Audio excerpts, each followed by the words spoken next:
Hello aspirants, welcome to the online platform of Jogta academy. I am Harjinder Singh.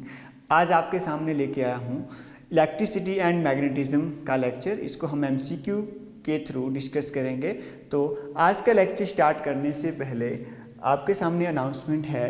तो यहाँ पे देखिए, हमारा शिमला बीसीएस ब्रांच में 15 मई से एक अलाइड सर्विसेज के लिए एक्सक्लूसिव बैच स्टार्ट होने जा रहा है। तो आप यहाँ पे दिए हुए QR कोड को स्कैन करके रजिस्टर कर सकते हो।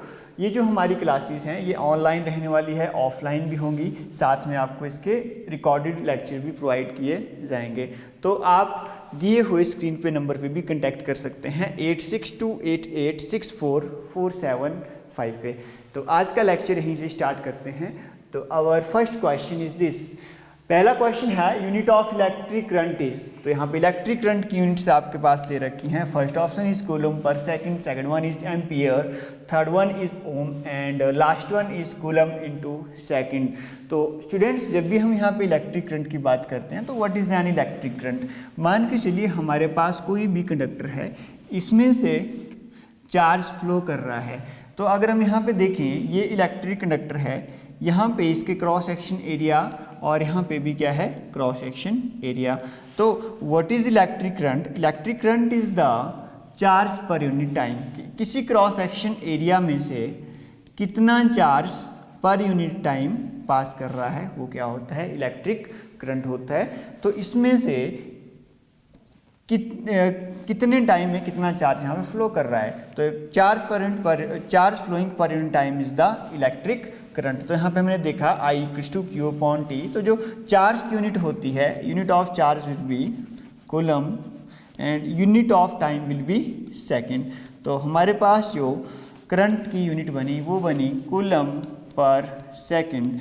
और 1 कूलम पर सेकेंड किसके बराबर होता है? 1 कूलम पर सेकेंड होता है आपका एम्पियर के बराबर।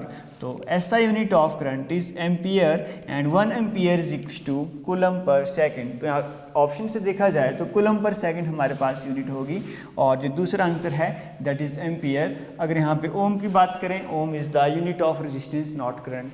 तो इस तरह से ये हमारे पास थर्ड एंड फोर्थ ऑप्शन क्या रहेगी, रॉन्ग रहेगी। तो 1 and 2 is the correct answer. तो option C is right answer. Our next question is, consider the following statements. A superconductor is a substance that conducts electricity without resistance. Second one is, a superconductor material does not exhibit perfect diamagnetism.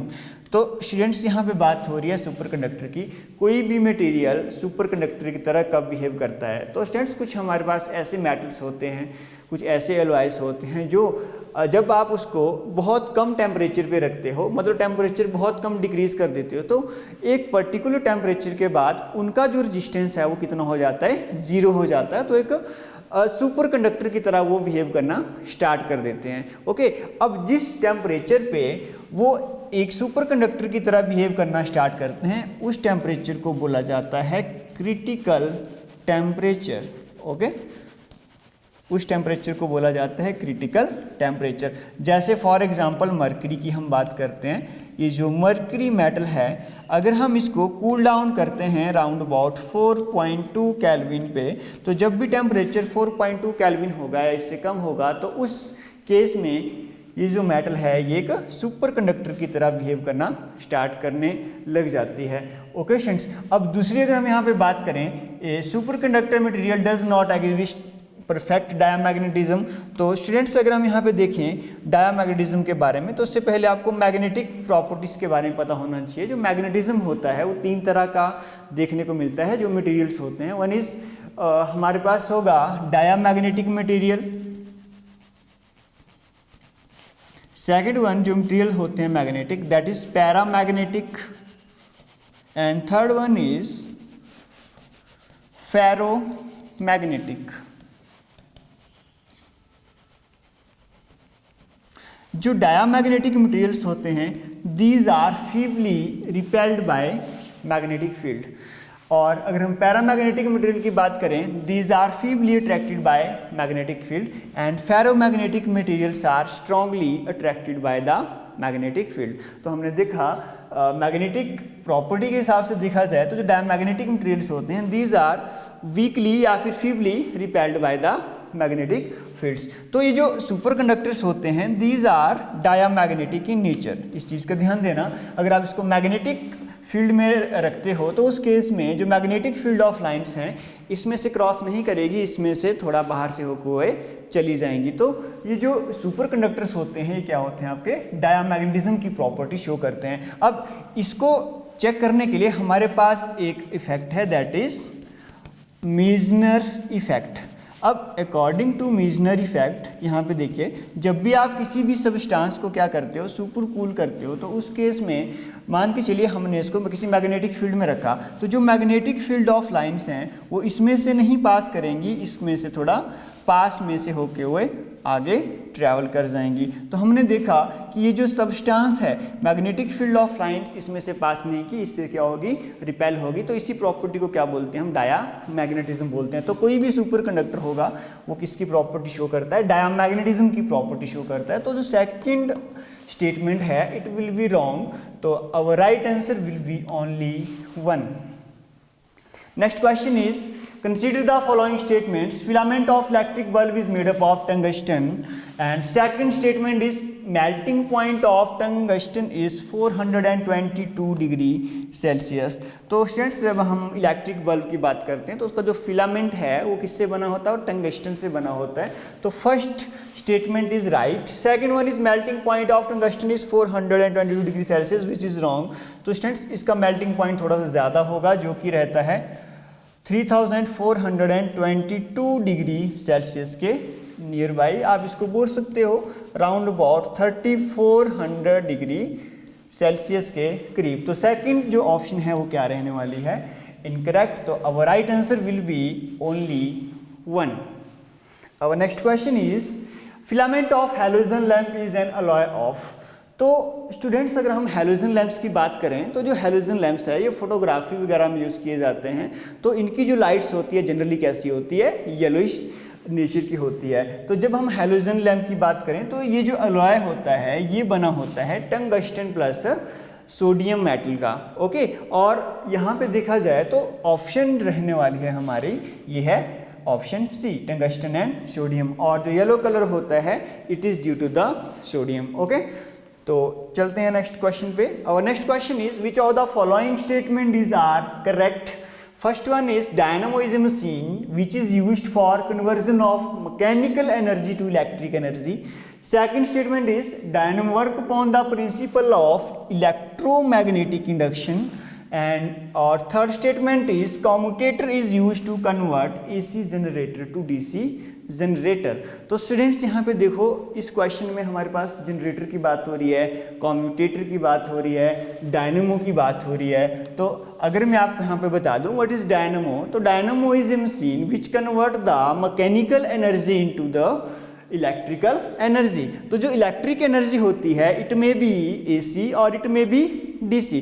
तो generally जब भी हम dynamo की बात करते हैं तो हम वहाँ पे जस्ट एसी की बात करेंगे। ओके, अगर हमने एसी एनर्जी को डीसी में कन्वर्ट करना होता है तो उस केस में हम किसका यूज़ करते हैं, उस केस में हम कम्यूटेटर का यूज़ करते हैं। तो जो पहली हमारे पास यहाँ पे स्टेटमेंट है dynamo is a machine which is used for conversion of mechanical energy into electrical, which one is right. अगर हम थर्ड की बात करें commutator is used to convert AC generator to the DC generator, which is also right. अब second की बात करें dynamo work upon the principle electromagnetic induction, this statement is also right. तो हमारा जो करेक्ट आंसर रहने वाला है वो है ऑप्शन डी। अब ये तो हमें पता चल पड़ा कि तीनों के तीनों राइट हैं, but what is electromagnetic induction. अब ये इलेक्ट्रोमैग्नेटिक इंडक्शन होती क्या है इसके बारे में थोड़ा देख लीजिए। स्टूडेंट्स ऐसा होता है हम बात करेंगे मैग्नेटिक फील्ड ऑफ लाइंस की। अगर हम मैग्नेटिक फील्ड ऑफ लाइंस की बात कर रहे हैं तो उसके बाद एक कॉन्सेप्ट आता है मैग्नेटिक फ्लक्स का। मान के चलिए हमारे पास कुछ मैग्नेटिक फील्ड ऑफ लाइंस हैं जो किसी भी पर्टिकुलर एरिया में से क्या कर रही हैं, पास कर रही हैं। जब भी मैग्नेटिक फील्ड ऑफ लाइंस किसी एरिया में से परपेंडिकुलरली पास करेंगी, magnetic field of lines entering in particular area ठीक है, इसको हम क्या बोलेंगे, मैग्नेटिक फ्लक्स बोलेंगे। ओके, तो कितनी फील्ड ऑफ लाइन किसी एरिया में से परपेंडिकुलरली पास कर रही हैं, दैट इज मैग्नेटिक फ्लक्स। अब हमने बात की इलेक्ट्रोमैग्नेटिक इंडक्शन। जब भी आप किसी भी कंडक्टर को या किसी भी कॉइल को, मान के चलिए हमारे पास एक कॉइल है, इसको हम जनरली इंडक्टर भी बोलते हैं, इसको हमने कहाँ पे रखा, एक चेंजिंग मैग्नेटिक फील्ड में प्लेस किया। जब हम किसी भी कंडक्टर को चेंजिंग मैग्नेटिक फील्ड में प्लेस करते हैं तो उस केस में क्या होगा, मान के चलिए मैग्नेटिक फील्ड ऑफ लाइंस, अब इसको हमने मैग्नेटिक फील्ड लाइंस में रखा जो कि चेंज हो रही है। अब चेंजिंग मैग्नेटिक फील्ड लाइन में जैसे हम इसको रखेंगे तो उसकी वजह से ये जो कंडक्टर है इसमें एक ईएमएफ इंड्यूस होगा। ईएमएफ का मतलब है हमारे पास इलेक्ट्रोमोटिव फोर्स। इलेक्ट्रोमोटिव फोर्स, ये जो इलेक्ट्रोमोटिव फोर्स इसमें जनरेट होगी, इट इज़ ए वोल्टेज। ठीक है, अब ये जो इंड्यूस वोल्टेज प्रोड्यूस होगी, अब जहां पे भी वोल्टेज इंड्यूस होती है वहां पे करंट ऑब्वियसली प्रोड्यूस होगा। अब इंड्यूस वोल्टेज ने क्या किया, इसमें से एक करंट प्रोड्यूस करा दिया। तो हमने देखा कि जब हमने कंडक्टर को कहाँ पे रखा, एक चेंजिंग मैग्नेटिक फील्ड में रखा या फिर चेंजिंग मैग्नेटिक फ्लक्स लाइन में रखा, तो उसकी वजह से यहाँ पे एक इंड्यूस्ड ईएमएफ जनरेट हुई, एक वोल्टेज जनरेट हुई और उसी वोल्टेज ने क्या किया, एक करंट इंड्यूस किया, दैट इज इलेक्ट्रोमैग्नेटिक इंडक्शन। और हम यहाँ पे देखा जाए तो जो डायनेमो होता है वो भी इसी प्रिंसिपल के ऊपर काम करता है। तो इसी तरह से देखें तो पहली, सेकेंड एंड थर्ड जो स्टेटमेंट है तीनों की तीनों हमारे पास क्या है, करेक्ट रहने वाली है।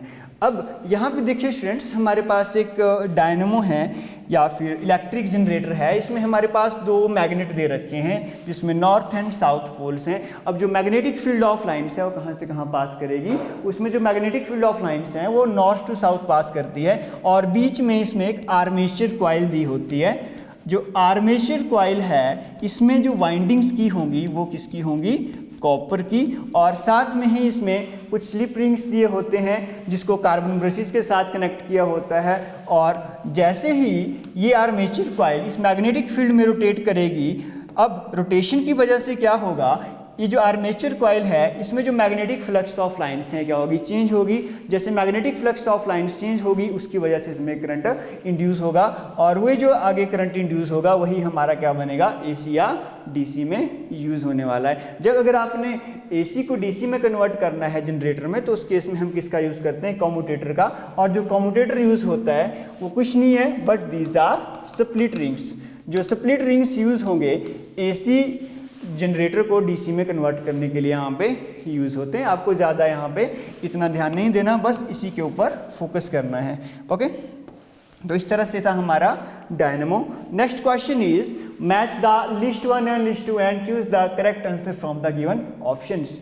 अब यहाँ पे देखिए स्टूडेंट्स, हमारे पास लिस्ट 1 में क्वेश्चन दे रखा है SI unit of power of lens, जो कि हम ऑलरेडी लाइट के लेक्चर में पढ़ चुके हैं। तो पावर ऑफ लेंस की जो यूनिट थी इट इज डाइऑप्टर। तो ए का जो आंसर रहने वाला है वो है 3। तो यहाँ पे ए का 3 दो ऑप्शन में है, एक बी और डी। दूसरी देखे बात करें तो that is SI unit of potential difference. तो स्टूडेंट्स पोटेंशियल डिफरेंस की जो यूनिट होती है इट इज वोल्ट।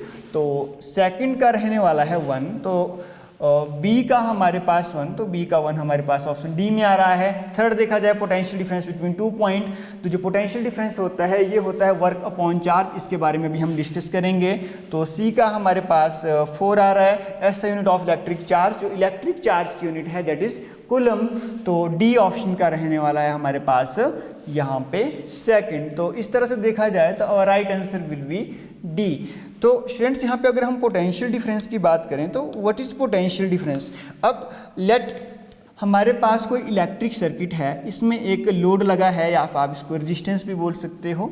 तो ये जो रेजिस्टेंस लगा है इसको हमने कनेक्ट किया है एक बैटरी के साथ। अब जैसे हमने इसको बैटरी के साथ कनेक्ट किया तो इसमें से करंट पास होगा। अब सपोज कीजिए हमारे पास इस सर्किट में 2 पॉइंट्स हैं, एक point A and another point is B.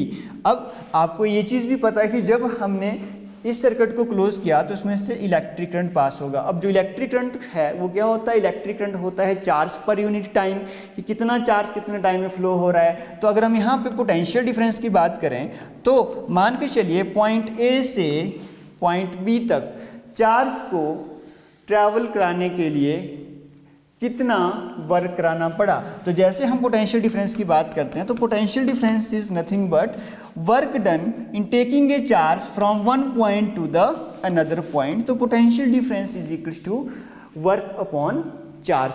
तो इसलिए जो पोटेंशियल डिफरेंस होता है वो किसके बराबर होता है, W अपॉन Q के बराबर होता है। तो इस तरह से ये हमारे पास क्वेश्चन था जिसकी राइट ऑप्शन थी वो है ऑप्शन डी।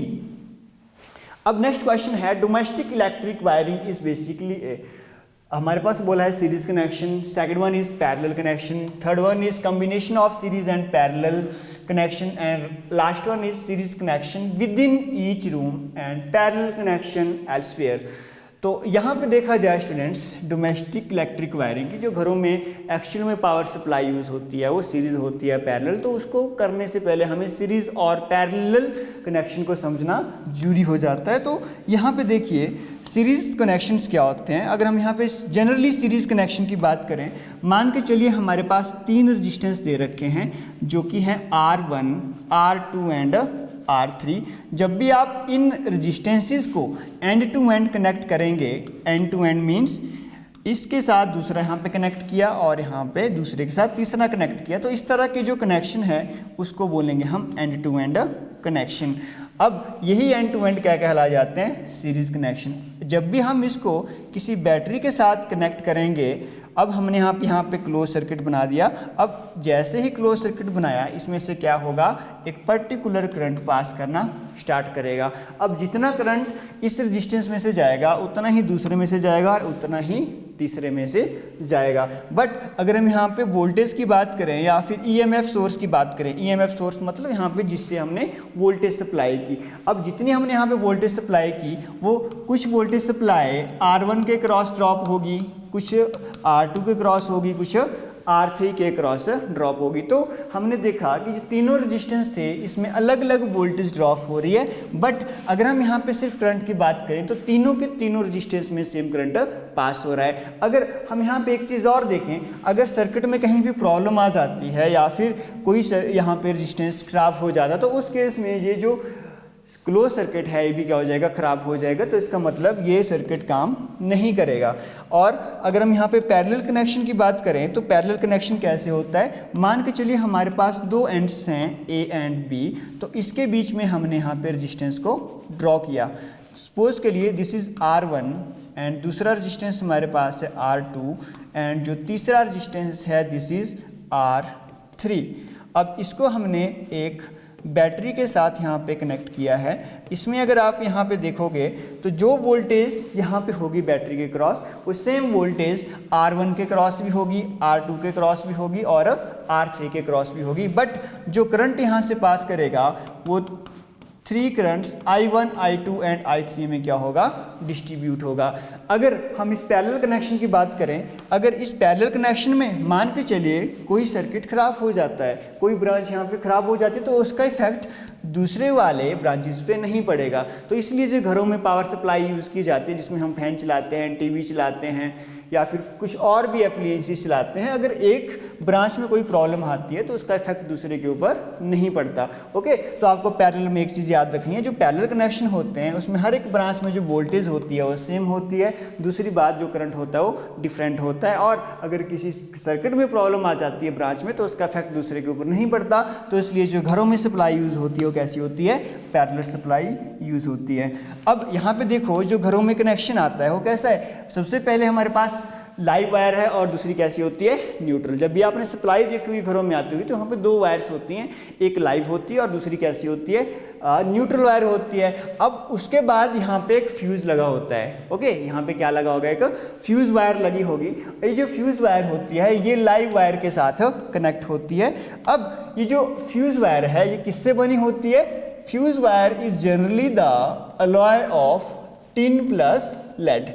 ये टिन प्लस लेड से बनी होती है और इसका जो मेल्टिंग पॉइंट होता है अराउंड अबाउट 200 डिग्री सेल्सियस के करीब होता है और जो इसकी रजिस्टिविटी होती है वो बहुत हाई होती है। जैसे ही करंट मान के चलिए बहुत ज़्यादा करंट यहाँ से पास किया तो उसकी वजह से हाई रजिस्टिविटी होने की वजह से ये गर्म होगी और गर्म होने की वजह से एकदम से पिघल जाएगी और उसकी वजह से जो आगे वाला सर्किट है डोमेस्टिक सर्किट घर की सप्लाई का वो खराब नहीं होगा, उसमें कोई प्रॉब्लम नहीं आएगी। आपने इसके बाद देखा इलेक्ट्रिक मीटर दिया होगा जो इलेक्ट्रिक एनर्जी को रीड करेगा, उसके बाद मेन स्विच दिया होता है, उसके बाद जो भी कनेक्शन यूज़ हुए, चाहे आप फैन लगा रहे हो, चाहे रेफ्रिजरेटर यूज़ कर रहे हो, चाहे आप टीवी यूज़ कर रहे हो, तो सारे के सारे कनेक्शन किस में दिए होते हैं, ये पैरेलल में दिए होते हैं। ओके, our next question is how many unit of electricity will be consumed if you use a 60 watt electric bulb for 5 hours every day for 30 days। तो स्टूडेंट्स ऐसा जैसा क्वेश्चन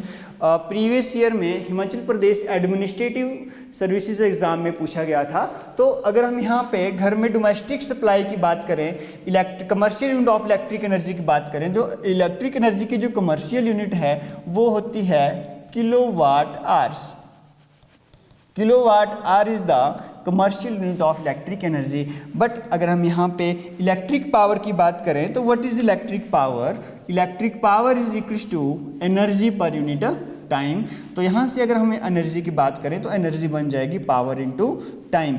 बट अगर हम यहाँ पे इलेक्ट्रिक एनर्जी की कमर्शियल यूनिट की बात करें तो जो पावर होगी उसको हम मेज़र करते हैं किलोवाट में, और जो टाइम है किसमें कैलकुलेट किया जाता है, आवर्स में। तो हमने देखा ये जो यूनिट बनी इलेक्ट्रिक एनर्जी की, it become kilowatt and hours. तो जब भी हम यहाँ पे क्वेश्चन की बात करेंगे तो जो हमारे पास आंसर आएगा वो भी किस में रहने वाला है, एनर्जी का किलोवाट में ही रहने वाला है। अगर हम 1 किलोवाट आवर की बात करें, अगर हम यहाँ पे 1 किलोवाट आवर की बात करें तो उस केस में 1 किलोवाट आवर का मतलब होता है 1 यूनिट। जैसे ही आप बात करते हैं कि इतने यूनिट एनर्जी कंज्यूम होगी तो उसका मतलब क्या हुआ, जैसे मैंने बात की 1 यूनिट एनर्जी, तो 1 यूनिट एनर्जी कंज्यूम होने का मतलब यहाँ पे हुआ कि आप 1 kilowatt energy 1 kilowatt hours use कर चुके हो। ओके स्टूडेंट्स, अब यहाँ पे दिखते हैं क्वेश्चन में हमारे पास देखा है कि 30 दिन में कितनी एनर्जी कंज्यूम होगी। तो 30 डेज़ के लिए करने के लिए हमको पहले 1 डेज़ की निकालनी पड़ेगी।